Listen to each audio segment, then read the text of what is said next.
Hello दोस्तों, कैसे हो आप? सबको राधे राधे। दुआ करती हूँ कि आप सब अच्छे हों और हमें भी अच्छे रखें। आप लोग आशीर्वाद देते रहें जिससे हम आगे बढ़ सकें। तो आप लोग प्लीज़ प्लीज़ मुझे सपोर्ट करें जिससे कि हम आगे बढ़ सकें। तो आप लोग कहानी पूरी देखा करें, क्योंकि जब कोई चीज़ शुरू से एंड तक देखो तभी उसका कुछ मतलब निकलता है। आप लोग बीच में ही कट कर देते हैं तो उसका कोई मतलब नहीं। प्लीज़ आप लोग पूरी कहानी देखा करें, तब आपको कुछ पता चलेगा। तो दोस्तों, आज की कहानी है बेटियों की कि जिसके घर में ज़्यादातर बेटियां होती हैं वो लोग परेशान होते हैं कि हम बेटियों की शादी कहाँ से करें, कैसे करें। तो मतलब बेटियां कभी किसी का नहीं, वो अपने भाग्य से लेके आती हैं, अपने ही भाग्य लेके जाती हैं। तो इसलिए बेटियों से कभी कोई परेशान ना हो। और जिस घर में बेटियां होती हैं वो घर घर नहीं, देवी जैसा घर हो जाता है, क्योंकि देवियां होती हैं घर में। जिसकी बेटी नहीं होती हैं वो घर नहीं होता है, क्योंकि एक बेटी तो ज़रूर होना चाहिए।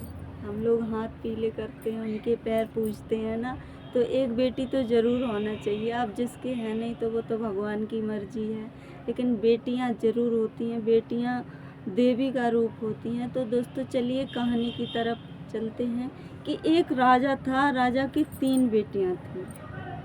एक राजा था, राजा की 3 बेटियां थीं। तो तीनों बेटियां बड़ी खुश रहती थीं।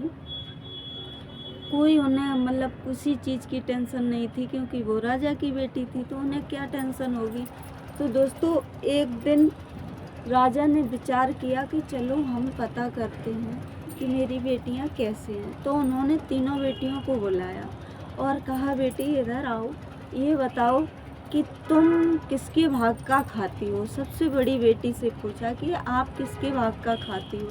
तो सबसे बड़ी बेटी ने कहा, राजा साहब हम तो आपके राज्य में रहते हैं, आपके राज्य की शान शौकत सब कुछ आपके राज्य से ही करते हैं, तो हम आपके ही राज्य का खाते हैं, मतलब आपका खाते हैं। राजा बड़े खुश हुए। चलो, बेटी ने कहा। तो दूसरी बेटी से पूछा कि आप बेटी किसके भाग्य का खाती हैं। तो दूसरी बेटी बोली कि राजा मैं भी आपके राज्य में पली बड़ी हूँ, इतनी बड़ी हुई हूँ, मतलब आपने इतना सब कुछ दिया, तो हम आपके ही भाग्य का खाते हैं। तो राजा बड़े खुश हुए। राजा साहब ने तीसरी बेटी से पूछा अपनी कि बेटी आप किसके भाग्य का खाती हो। तो वो तीसरी बेटी ने कहा कि हम किसी के भाग्य का नहीं खाते हैं, क्योंकि पशु पक्षी चिड़िया सभी अपने अपने भाग्य का खाती हैं, तो मैं भी अपने ही भाग्य का खाती हूँ।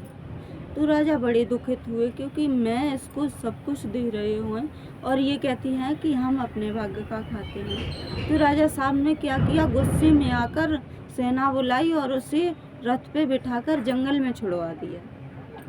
ये कहा कि जाओ, आप अपने भाग्य का खाती हो तो मेरे घर से निकल जाओ, मेरे राज्य से निकल जाओ। तो राजा ने कहा, सोचा कि ये दोनों बेटियां मेरे जैसी बोल रही, और ये तीसरी बेटी है, ये कहती है कि हम अपने भाग्य का खाते हैं। तो राजा ने निकलवा दिया उसे। बेचारी जंगल में उसे छोड़ के आए। जंगल में छोड़ने के बाद उसे वहीं पे एक पेड़ के पास छोड़ के आए थे सिपाही राजा साहब के। तो वो बेचारी उसी पेड़ से बैठी रही और सोचती रही कि मेरा कसूर क्या है, मैंने यही तो कह दिया कि मैं अपने भाग्य का खाती हूँ, तो राजा साहब ने मुझे जंगल में क्यों छुड़वा दिया। सोचती रही बेचारी, सोचते सोचते उसी पेड़ के नीचे सो गई। बेटी सोचते सोचते उसी पेड़ के नीचे सो गई। सुबह उठी तो उसने देखा कि सुबह हो गई, तो उठी और उसे बहुत ज़ोर से प्यास लगी हुई थी।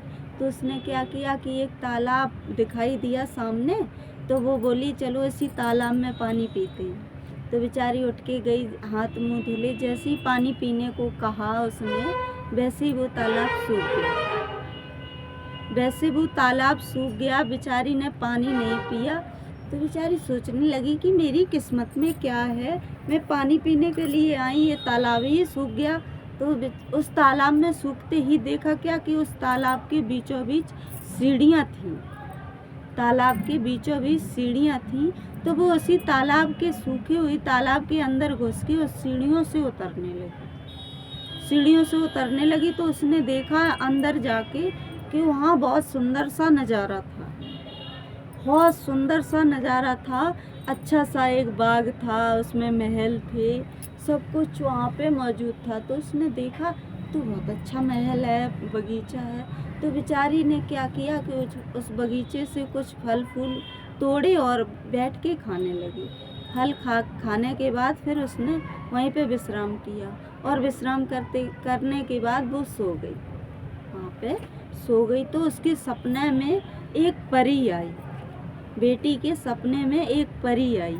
तो परी ने देखा क्या कि ये बेटी बड़ी परेशान है बेचारी। तो उसने सपने में उससे कहा कि बेटी तुम परेशान मत हो, तुम्हारे मतलब सुबह उठते ही आप जब भी बाहर जाएंगी तो एक राजकुमार आपको खड़ा दिखाई देगा, तो उस आप राजकुमार को छू लेना, वो सही हो जाएगा। नहीं, वो राजकुमार को जब आप छुओगी तो वो एक दरवाज़ा बन जाएगा। जब उस राजकुमार को आप टच करोगी तो वो एक दरवाज़ा बन जाएगा। उस दरवाजे से आप अंदर जाना, आपको 3 राजकुमार दिखाई देंगे। आप 3 राजकुमारों को इस तरह से टच कर देना तो वो सही हो जाएंगे। और जो तीसरा वाला राजकुमार है, आप उससे फूलों का हार बना के इस बगीचे से ले जाएं और तीसरे वाले राजकुमार के गले में पहना देना, वही आपका पति हो जाएगा। तो बेटी सुबह उठी और बेटी ने यही किया। जगी तो सामने दिखाई दिया कि वहाँ पे एक राजकुमार खड़ा हुआ था। तो उसने उस राजकुमार को टच किया तो वो एक दरवाज़ा बन गया। उस दरवाजे के अंदर गई तो बढ़िया सा महल दिखाई दिया। महल के अंदर 3 राजकुमार खड़े हुए थे। उसने उसे तीनों को टच किया। तीसरे वाले नंबर पे उसने उसकी जयमाला डाल दी और तीसरे वाले जयमाला डाली तो उसने अपने गले से उतार के उस लड़की की जयमाला डाल दी। तो मतलब एक दूसरे की शादी हो गई, बड़े धूमधाम से शादी हुई। तो पता चला जब शादी हो गई, कुछ दिन व्यतीत हो गए यार, रानी और राजा वो लड़की लड़का रहने लगे। कुछ दिन बाद उसे अपने माँ बाप की याद आई, लड़की को अपने माँ बाप की याद आई। तो वो बड़ी दुखित रहने लगी, बोली क्या नाम, मुझे अपने मम्मी पापा की याद आ रही है, मुझे घर जाना। तो फिर एक दिन बोली लड़का से कि मेरी ये बात नहीं समझ में आई कि आप 3 लोग ऐसे क्यों खड़े थे कि मतलब टच किया तो आप सही हो गए। तो उसने फिर पूरी कहानी बताई कि मैं एक राजा था। उस लड़के ने कहा कि मैं एक राजा था, ये मेरे 2 भाई हैं। तो एक बार ये जंगल में शिकार खेलने के लिए गए और इन्होंने 2 हिरन को बाण मार दिया था। तो वो हिरन ने श्राप दिया था कि आप पत्थर के हो जाओ, इसलिए तो मुझे पता चला तो मैं भागते भागते गया कि मेरे भाइयों को पत्थर का कर दिया। तो मैंने उन हिरनों से माफ़ी मांगी और बोला भैया ने मेरे भाइयों को क्षमा कर दो, छोटे छोटे हैं, समझ में नहीं आ रहा है इन्हें। तो यूँ करके वो बोलने लगी। तो हिरन ने कहा मतलब अब कुछ नहीं हो सकता है, क्योंकि आप इस राज्य के राजा हो तो इसके आप भी भागीदार हो इस पाप के, तो आप भी पत्थर के हो जाओ। तो इसलिए हम तीनों पत्थर के हैं। तो उन्होंने फिर लास्ट में ये कहा कि मतलब हमने पूछा कि इसका कुछ उपाय तो होगा आपके श्राप का। तो उन्होंने बताया कि इस श्राप का उपाय है कि आपके महलों में एक दिन एक लड़की आएगी, आपको टच करेगी, आप सही हो जाएंगे। तो वही हो आपने हमें नया जीवन दान दिया, आपने हमारे साथ बहुत अच्छा किया, तो इसलिए अब आप हमारी धर्मपत्नी हो, हम आपको अच्छे से रखेंगे और मतलब आपको मम्मी पापा की याद आ रही है तो चलो हम लेके चलते हैं। तो राजा उस लड़की को लेकर उसके बाप के घर पे चला, राजा साहब के घर पे चला। तो वहाँ देखा कि राजा साहब भिखारी हो चुके थे, बिल्कुल जो वो राजा थे वो भिखारी हो चुके थे। उनकी 2 बेटियों की शादी हो चुकी थी, वो दामाद ने सब कुछ हड़प लिया। तो मतलब इसके बाद फिर राजा साहब ने क्या किया कि जैसे ही देखा कि मेरी